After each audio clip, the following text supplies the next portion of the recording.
Well, thank you very much. So we're going to go over what we've done at UPS over the last several years under our social and mobile strategy. And when I say that, I mean that in the same. In my mind, social goes with mobile. You can't have one without the other. So I'm going to talk about that a lot in this presentation because I think if you're involved anywhere in social, you have to be mobile friendly. And if you're not, you're doing it wrong. First off, UPS, we're a global company. We've about 425,000 employees around the world, about 2,500 here in France, and 40 different centers. We've been in France about 25 years. Been in business around the world since 1907. Just a little history about UPS. First off, social and mobile. Back in 2008, we actually started to integrate videos on our website. And for those who know, 2008, what happened? The economy started to fall down. And really what we started to do is we pulled a lot of our advertisements that we had planned on job boards in different places, but we had a whole video series that we had just launched. And even with the decrease in the ads that we placed, the videos had a life of their own. They were getting shared viral through no doing of our own, just organically. So we decided at the end of 2008 when we saw these numbers, really, what could we do if we had a coordinated plan and a coordinated effort to actually share and market and talk about these openings and these videos in a coordinated way? So really what we did in 2009, now let's go back to 2009 for a second. In 2009, it really wasn't an accepted practice that you could recruit for jobs on Facebook and Twitter. It was kind of an unsettled thing. A lot of people said you couldn't do it. It wasn't like today where it's kind of a given that if you want to advertise and talk about your positions, you're going on Facebook and Twitter. 2009, it wasn't the case. It was really much LinkedIn, and that was pretty much it. So what we really decided to do in 2009, we worked with our advertising vendor, TMP, and we came up with a coordinated effort that we're going to create an employment brand on Facebook and Twitter. In our company, that created a little bit of a stir because at the same time we were bringing up our page, the company brand, if you will, was coming up with a page for the brand. So we kind of had to do a dividing line was ours will talk about employment, we won't talk about the brand, and vice versa. So with a fairly modest investment of about 10,000 euros equivalent, we came up with a plan to come out on a Facebook and Twitter that year. One of the things that we decided to do was we were going to build very slow. One of the things that we didn't want to do was all pay for people to follow us or pay for ads for people to follow us in a quick fashion. So we decided we were going to build organically. Another thing that we decided to do was we put together a plan, a 3-year plan. And no matter what, we were going to stick to that time frame. Because we knew that if we wanted to work in social media the right way, you had to build slowly and build up. You weren't going to max out like a job, if I had to advertise 1,000 openings on Career Builder or Monster or some other job board, I can go buy 1,000 postings right away and be up to date. In social media, it doesn't work that way. You have to build your following slowly and build up. So we decided that we were going to put together a 3-year plan, and we were going to commit to that 3-year plan no matter what the results were in the first year. Now, I wanted to have no goals, really, for numbers, for hires and applicants and those kind of things, but I don't work for that kind of company. I work for a very numbers-generated company. We count everything. We count every statistic. We count every package. We count everything. So I couldn't get away with just saying, well, we're just going to try and dabble in it. I had to throw numbers out there. So I put a little modest gain. I said in the first year we might get 10 hires. In the second year we might get 100. In the third year we might get 1,000. And for the amount of investment that we made, I got away with that because it certainly wasn't that. It was a fairly modest investment, and I wasn't talking about the time, though, and that I'll talk about in a minute. But that's where we started. What we really figured out in that first couple of months in 2009, when you're in social, you're in mobile. Back then, in 2009, 30 to 40% of all the social media people on your site, or they're consuming social media around their mobile device. Now on Twitter, it's like 60, 70, 80%, depending on the metric that you look at. Facebook, it's above 60% in most cases. So we really reached out and we had to do a couple of things. First thing that we did was made our platform, our UPS website, mobile friendly early in 2010. And then this took us a little bit longer. But in 2012, we actually mobilized the entire application process from start to finish. So someone could upload their resume, search for a job, apply, and actually even after they got hired, they could do all their onboarding paperwork through a mobile device. So that's really what we wanted to do. We wanted to make sure that our process was mobile friendly, because if we were going to be in the social space, we had to be mobile friendly or we weren't going to work with a large percent of our audience. So some of the things, I mean, here's some just basic metrics about mobile. The one thing that I've noticed as I've been in Europe right now for the last 6 months, trying to integrate a lot of the things that we did in the US and Europe over the last 6 months so we can come out strong in 2015, is when you look at the millennial age group, I'll take the biggest outlier in Europe. Germany right now, if you look at Xers or baby boomers, there's a 30 or 40% age gap, or 30 to 40% gap between adoption of mobile between Gen Xers and baby boomers, roughly. When you look at millennials between US and Germany, it's like 1 or 2, it would be 3% depending on the survey that you look at. So the younger you go, the more universal is across the world on adoption of mobile across, doesn't matter what country you're in or where you're at, that's really where people are going. So what did we do in 2012? We actually had over 10,000 people get hired in 2012 just through a mobile handheld device in our organization. So they're all intertwined with our social mobile channel. You can look at the numbers up here. We were one of the only of 14 companies at that time that actually had an apply process all the way through. I think there's only 30 or 40 right now. So it's still kind of new in a lot of the Fortune 500 space that haven't adopted that yet.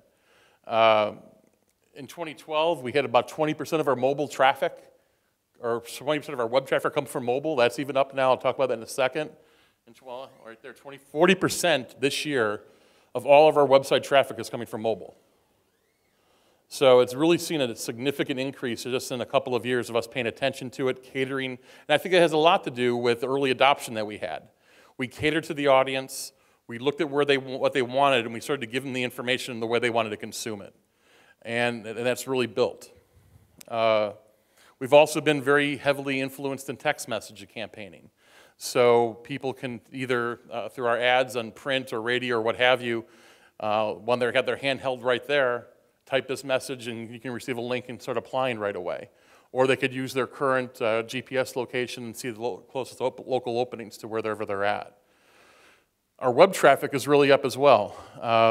You can see the spikes as we get a little closer to this point of the year. It's really kind of a cyclical event for us. We hire a lot of people from this point to the end of the year, so you can kind of see at the two ends of the year-to-year graph. Now here's what I was talking about earlier. And I told you earlier what our goals were, was 10, 100, 1,000. We actually broke the year 3 goal in year 2 almost. Last year we eclipsed 25,000 hires just through our social mobile channel. This year we're going to approach 40,000 hires through our social mobile channel. And really what we've done with our partners at TMP, we haven't just built it and left it on the shelf. We go through this quarterly and we make updates, we make changes, we listen to our audience. And I think that's the biggest part of this. Once you get invested in social and mobile, you have to listen to your audience, you have to listen to your followers and figure out what they want and work with them. It's a one-to-one marketing concept. Once you invest in one-to-one marketing, you just can't be a broadcast. You have to listen and pay back. So you have to listen to what they say, what they like, and what they don't like, and make changes accordingly. We try to do it quarterly. Are we always update on the quarter? Probably not, but we try to do the best job we can. So, I mean, that's some significant growth. And as we build this up, what really this replaced was a lot of the job boards that we were subscribing to. We still subscribe to them, we still get hires from them, but really this has overtaken any single job board by more hires than any job board that we have. It's the single largest source of hire right now for us is our social mobile channel right now, by a wide margin, by the way. Here's been our growth on Facebook and Twitter through the years. We have a significant growth usually at this point of the year. So in 2014, it's a little stagnant on Facebook comparative, but we're going to see over the next month or so, we're going to approach 80,000 by the time our peak season's over by the end of November through those numbers. Again, this is constant looking and figuring things out with our partners at TMP to help us strategize and figure out the best way to reach these folks. Here's our Facebook, or excuse me, our Twitter feed. Our Twitter feed right now, there's a couple of different services that rate employment brands on Twitter. We've been number 1 or number 2 pretty much every month over the last year or two on that list. Our Facebook page, we have about 80,000 followers or so. At 70,000, we're going to get to 80,000. We have a lot of churn, though, on this page. A lot of folks, because we have a brand page, a company page, and our employment page, as people get hired, they flip over. They flip over from a lot of our employment page to our brand page. So when you saw those spike growths, that's with a lot of churn of people going over to our brand page, too. In some cases, it's very, very common in a given week, we'll have 1,000 ads and 1,000 unlikes in a given week. So there's a lot of churn in these numbers as well. We've won a number of awards over the last several years. Been featured in a lot of magazines, articles. We won the Optimus Award last year for our platform and social media and mobile. So it's not only been giving us business results, it's been on the leading edge and the cutting edge of what people have been doing so far. That's all I had. No, I went through that kind of quick. I hope that wasn't too quick. Perfect. Okay. 10 minutes. Okay. So, is there any questions? Yeah.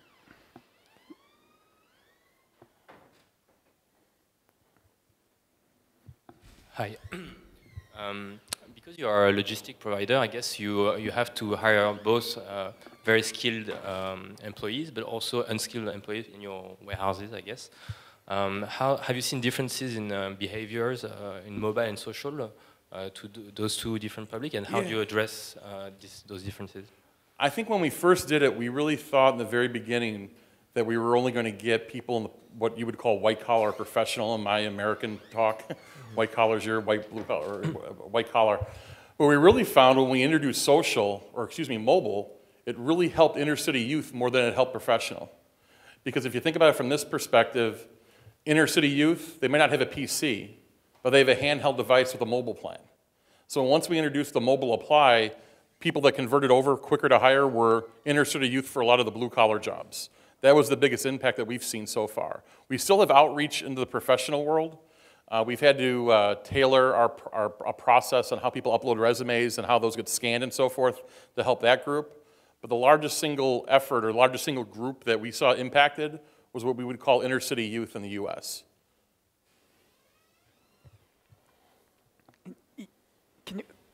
Can you give us a little bit more information about the campaign with text message? Say one, I'm sorry? The text message campaign that you did. Sure.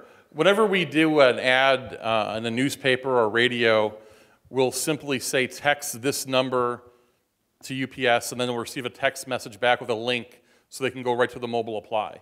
So what we try to do is gather their information as quick as they can. Instead of telling them, go to upsjobs.com on their handheld device, it's a lot easier from a handheld device to text 7443 UPS job to that number, and then you get a link back. It's a lot easier for them to get to that information than to tell them to go to a website. We found that to be very successful in any of our ads that we do on radio, cable, TV, and print, that we try to get their interest right away on the handheld device. Do you think it could work in France, this type yes. of...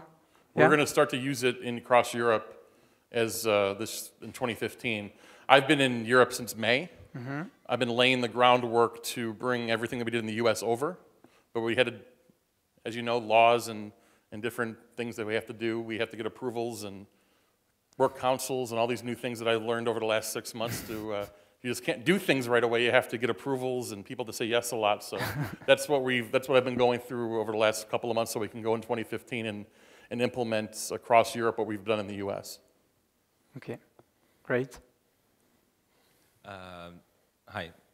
First of all, congratulations on this entire operation. I think you've achieved the wet dream of every social recruiter out there. What I want to know, and sort of the theme of this conference being 2025, is where do you look forward now? What do you want to do? Where do you think you'll be going with UPS as far as social and mobile goes in the next years? Well, that's what, I mean, it's kind of, 2025 is way out there. I mean, because even you go 5 years back, I mean, MySpace was still prevalent, and I mean, this before. But when you go that far out, I think the platforms are going to change. But I don't think the concept of one-to-one marketing is going to go away. I think now that people like that, they like the power. They want to be connected to, they want to be heard, and they want their input recognized. I don't think that part's going to go away. So I think companies, matter large or small, are going to have to figure out how to satisfy that. Either it's, and I think in a lot of cases what companies have done, they did it in the late 90s and then into the 2000s, they did away with a lot of recruitment staff, if you will. They either, what I mean by recruitment staff, people that go out to colleges, people that go out to different things. Only very few companies really do that anymore, a handful. A lot of folks invested in online. They're going to post their jobs on all the job boards. They're going to do this. Now what they're going to have to figure out is, okay, now how do I connect these people one-on-one, and how do I maintain followerships on Twitter, on Facebook, and what other platforms you're going to invest in? You know, Instagram, Pinterest, all these different things, and figure out how you're going to respond to everybody's responses. That's the biggest key. The other big key, if you go into social and you just post content and you're not responding to people, they're not going to follow you very long. So you got to make sure that you have the right staffing to maintain that.